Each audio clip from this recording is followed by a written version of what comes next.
Siap, doa mulai.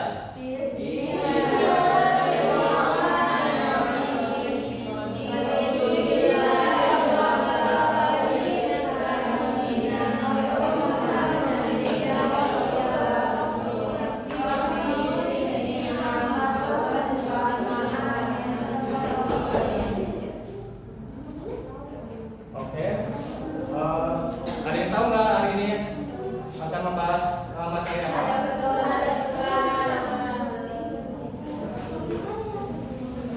Nah, kalian itu pasti tentunya bergaul tiap hari, bukan? Nah, dalam pergaulan itu bisa mengarah kebaikan, tetapi bisa ke hal buruk jika tidak dijaga dengan sebaik-baiknya. Karena itulah dalam Islam memberikan pedoman dengan bagaimana cara kita bergaul dengan baik dan benar agar kita itu hidupnya itu penuh berkah dan terhindar dari namanya dosa. Jadi tujuan pembelajaran hari ini kita harus tahu apa itu namanya pergaulan, terus apa saja sih ada pergaulan dalam Islam dan serta larangan-larangan dalam pergaulan. Ada yang tahu nggak pengertian dari pergaulan? Tahu. Jadi pergaulan itu dalam bahasa Arabnya disebut dengan suhbah, yang artinya berinteraksi atau bersahabat. Setelah menurut istilah pergaulan itu setiap interaksi dan hubungan, setiap interaksi dan komunikasi yang kita lakukan terhadap orang lain. Nah, contohnya itu mengobrol dengan teman, kerja kelompok, dan menyapa tetangga, atau bisa mengechat di media sosial. Jadi kita ini makhluk sosial. Apa itu makhluk sosial? Nah, betul. Jadi makhluk sosial itu manusia tidak bisa hidup sendirian. Jadi introvert-introvertnya manusia pasti introvert manusia pasti akan membutuhkan namanya teman. Tidak bisa hidup sendirian. Yang pertama itu ada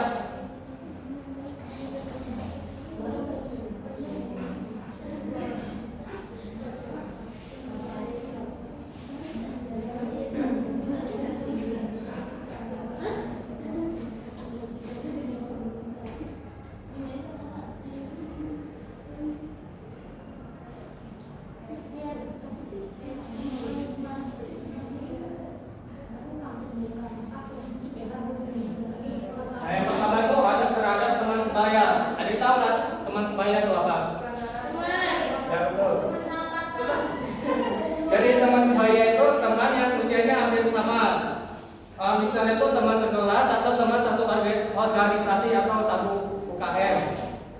Dalam bergaul dengan teman sebaya, tidak semua teman itu membawa kita tuh pengaruh hal yang baik, tetapi juga ada yang pengaruh buruk.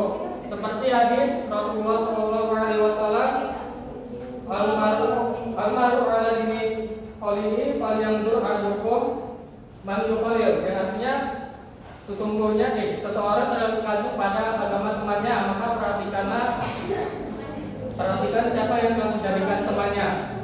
Nah, dari hadis ini bisa kita simpulkan bahwa kalau kita berteman dengan orang yang berakhlak baik, jujur atau rajin ibadah, maka kita akan terpengaruhnya.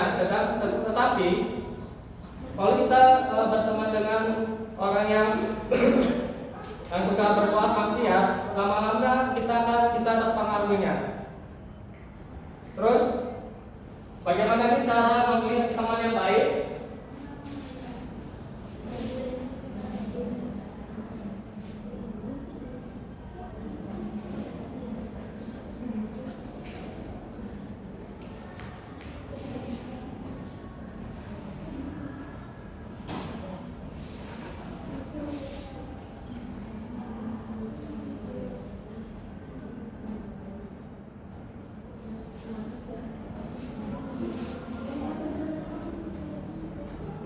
Pertamanya itu cerdas. Nah, cerdas itu bukan hanya cerdas memahami, menguasai materi atau cerdas dalam menguasai menguasai matematika, tetapi cerdas memberi pengaruh positif. Ada yang tahu pengaruh positif? Dia tuh bisa tahu memilih halal dan haram, dan cerdas mengajak pada kebaikan. Kedua itu teman yang berakhlak baik.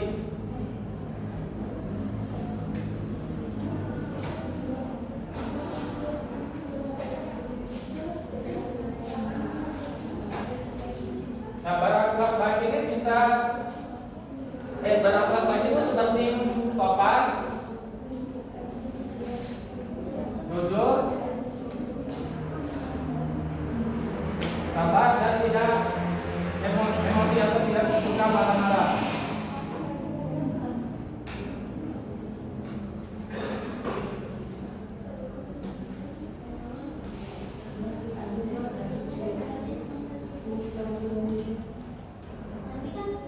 Yang ketiga itu bukan orang fasik.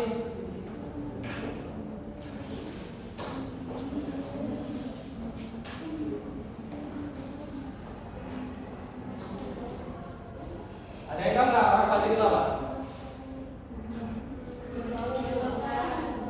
Jadi orang fasik itu orang yang suka berbuat dosa, tapi dia tuh tidak merasa bersalah. Misalnya itu dia berbohong, meskipun dalam candaannya itu sama aja menimbulkan dosa yang tidak boleh dicontohkan.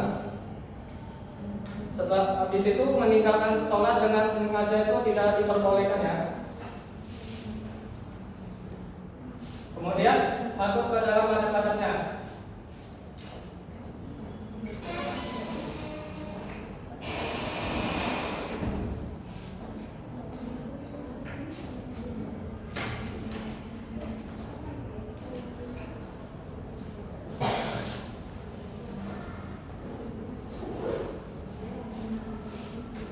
Yang pertama itu saling menghormati. Jadi menghormati artinya menghargai orang lain, meskipun mereka itu berbeda pendapat, agama, suku atau kebiasaan, yang sudah disampaikan kepada saudari Indah tadi. Nah, seperti firman Allah pada Quran surat Al-Kafirun ayat 6, ada yang tahu nggak? Surat Al-Kafirun ayat 6. A'udzu billahi minasyaitonir rajim. Bismillahirrahmanirrahim. Lakum dinukum waliyadin. Artinya untukmu agamamu dan untuk pula agamaku. Nah, contoh dari saling menghormati ialah, kita nggak? Contohnya saling menghormati dalam adab teman sebaya. Nah, bisa. Terus tidak memaksakan pendapat saat berdiskusi. Jadi saat berdiskusi itu jangan egois. Setelah itu tidak mengejek nama, fisik, atau latar belakang teman. Nah, kalau misalnya nama kita kurang bagus, ya jangan sesekali mengejek nama teman kita tersebut, karena nama itu doa dari orang tua. Kedua itu tolong menolong dalam kebaikan.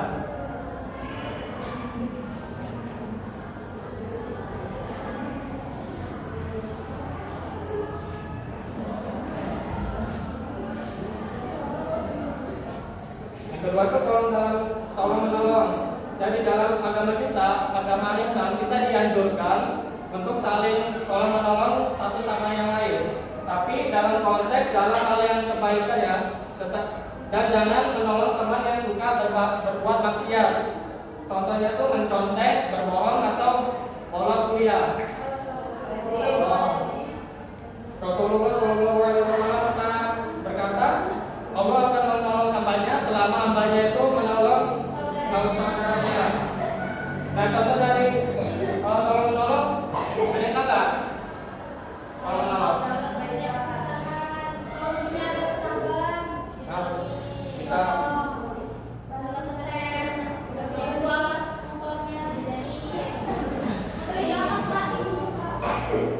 Baik, selanjutnya saling menyayangi.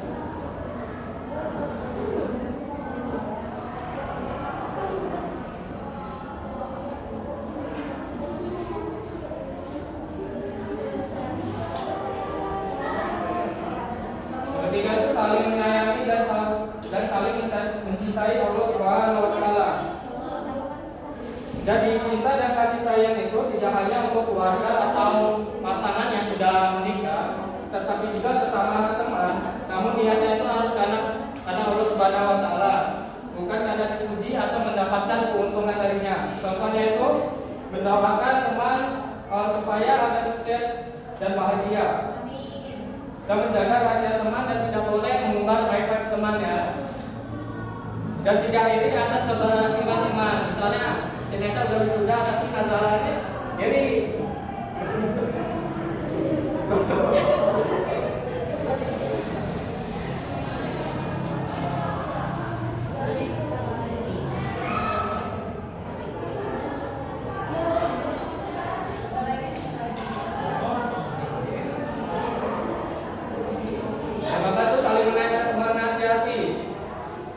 Nah, dalam bergaul itu pasti ada teman yang suka berbuat salah ya.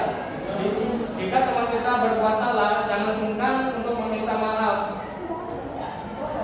supaya tidak menimbulkan perselisihan dan perpecahan satu sama yang lain. Nah, Islam juga mengajarkan kita saling menghormati dengan cara dengan ketuaan umur. Contohnya itu mengingat teman yang lupa sholat terus mau menerima kritikan dengan lapang dada.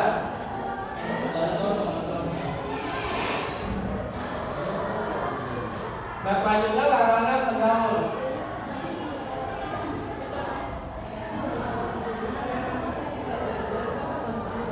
Yang paling pertama itu bermusuhan. Jadi dalam Islam itu tidak boleh bermusuhan selama berapa kali? Ada yang tahu? Yang kedua, pergaulan bebas.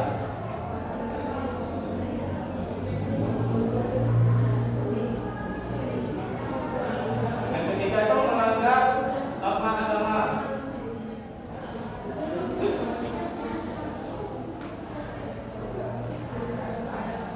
Dan melanggar dogma agama ada yang tahu nggak? Seperti apa? Yang memakai ikat, mabuk-mabukan, berjudi, terus ini berkata kotor, berbohong. Selanjutnya ada bergaul terhadap orang yang lebih tua.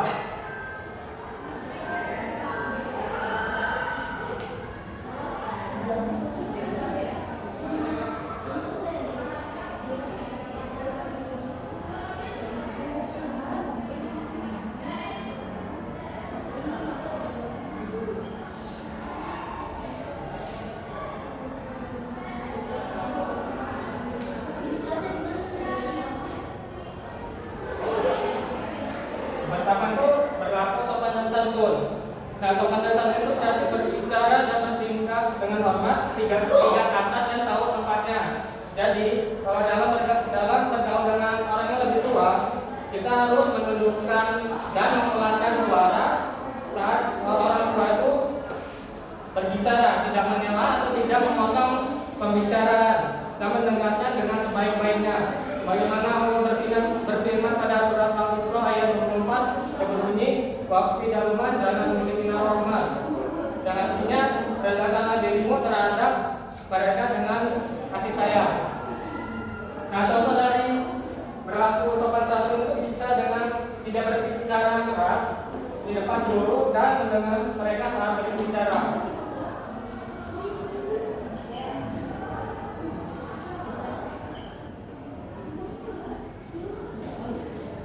Yang kedua itu berkata lembut. Jadi dengan berkata lembut itu bisa menenangkan hati, tetapi ingat jangan membantah atau memotong pembicaraan orang tua atau guru. Contohnya itu baik bu atau baik pak saat diberi nasihat kepadanya. Dan dilarang juga berkata ah atau mengeluh dan mengucapkan terima kasih setiap diberi bantuan.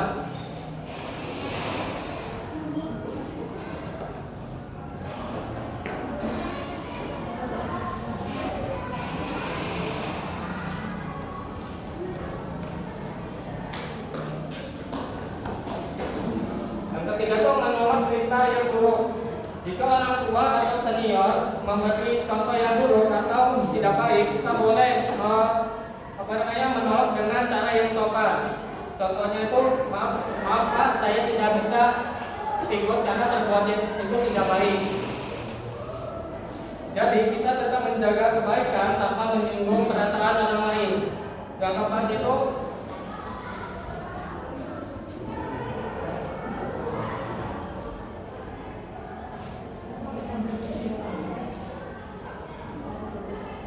menghormati dengan ikhlas. Nah, contohnya itu menyediakan tempat duduk untuk orang tua dan orang guru atau orang tua tanpa disuruh.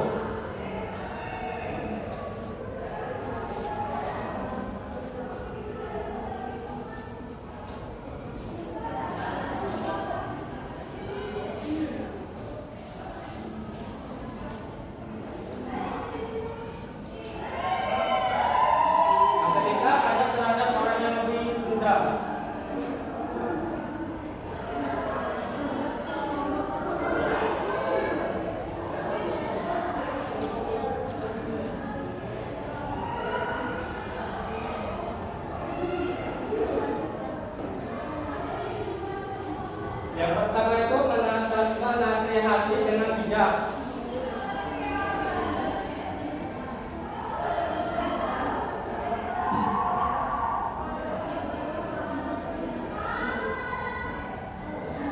Jadi menasehati dengan bijak itu seperti menegur adiknya dengan lembut jika ia salah dan jangan membentak karena mengakibatkan adiknya itu terpukul mentalnya di dalam diri mereka. Yang kedua, memberi kasih sayang.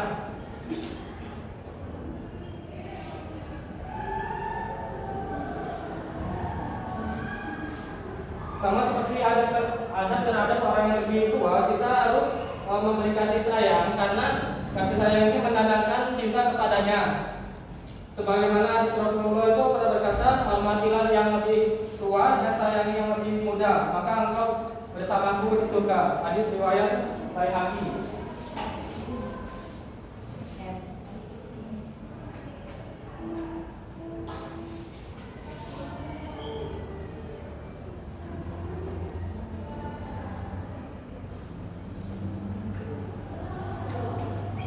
Ketiga itu menjadi teladan. Maksudnya anak kecil itu akan meniru apa yang kita lihat. Misalnya menunjukkan rajin ibadah, maka si adik ini akan ikut terpengaruh. Seperti bisa juga sopan berbicara dan jujur, lalu tidak melakukan hal buruk di depan mereka, seperti bermaksiat atau melakukan dosa. Jadi keteladanan ini lebih kuat daripada sekedar nasihat karena ia meniru dan mencatat apa yang kita praktikkan. Selanjutnya yang terakhir ada terhadap kepada lawan jenis.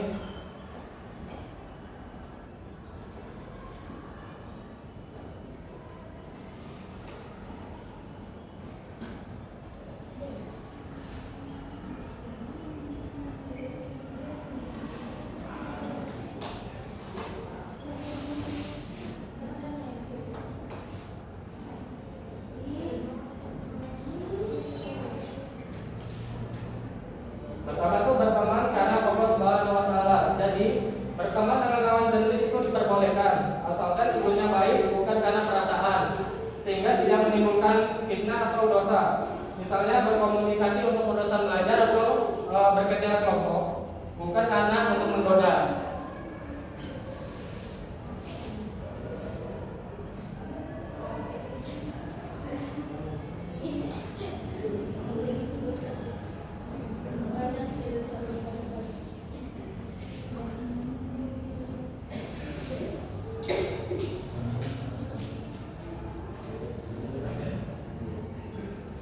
Menutup aurat dan menjaga pandangan. Yang ada yang tahu aurat laki-laki dan aurat perempuan. Kalau laki-laki,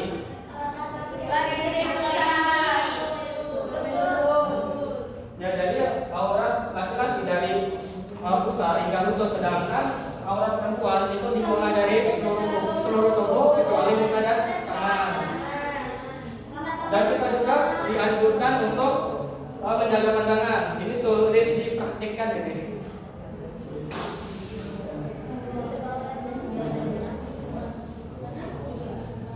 tujuannya apa? Untuk menghindari maksiat dan godaan, menjaga kesucian hati terhadap lawan jenis. Seperti firman Allah, "Qul lil mu'minina yaghuddu min absarihim wa yahfazu fujurahum." Yang artinya katakanlah kepada laki-laki yang beriman agar menundukkan pandangannya dan memelihara kemampuannya.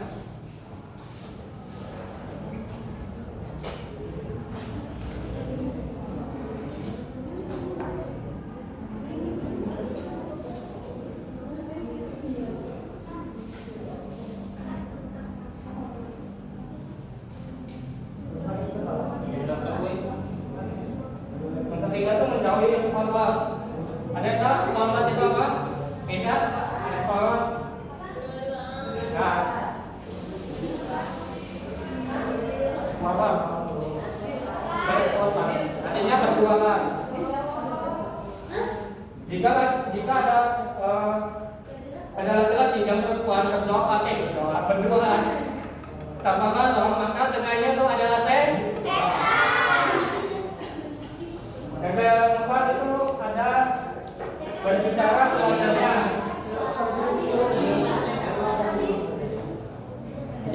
Jadi laki-laki itu harus sopan dalam berbicara dan tidak berkata kasar, dan perempuan juga harus berbicara sewajarnya, jangan menggayu-gayu. Ada yang tahu kan? Menggayu-gayu seperti apa? Gimana contohnya?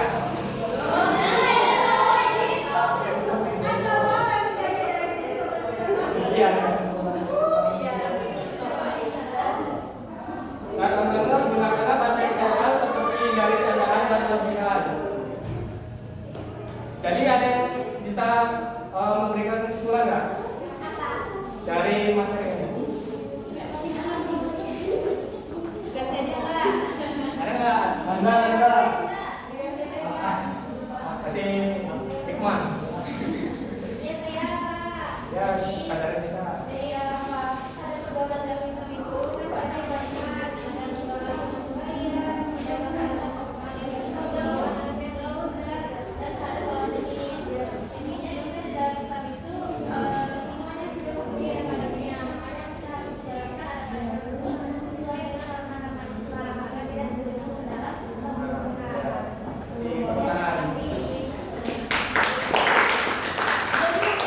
Jadi kesimpulannya itu ada pergaulan dalam Islam adalah pedoman agar kita berhubungan dengan orang lain secara baik dan terhormat. Dengan menjaga adab kita bukan sekedar disenangi oleh manusia, tetapi kita juga diridhoi oleh Allah Subhanahu wa taala. Demikianlah